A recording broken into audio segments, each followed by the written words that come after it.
ناظرین السلام علیکم. ناظرین ڈاکٹر دانش پروگرام سوالی کے ساتھ حاضر ہے.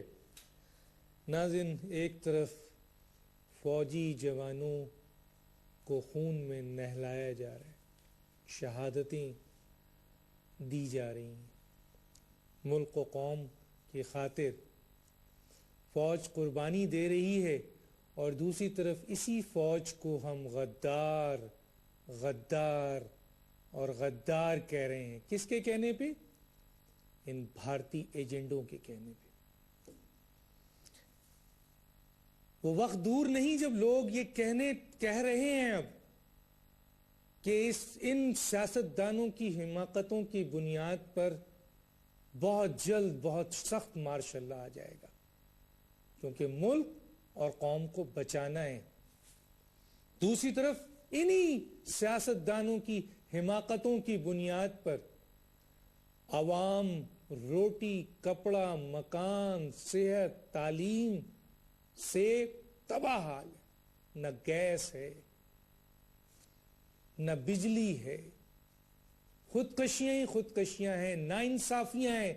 ایک طرف انارکی چلی آ رہی ہے بہت جلد, اور اس انارکی سے کوئی نہیں بچے گا اگر وہ آتی ہے. تیسری طرف ہم گونج سن رہے ہیں ڈاکٹر طاہر القادری صاحب اور عمران خان صاحب اس ملک میں تبدیلی لانا چاہتے ہیں, انقلاب لانا چاہتے ہیں.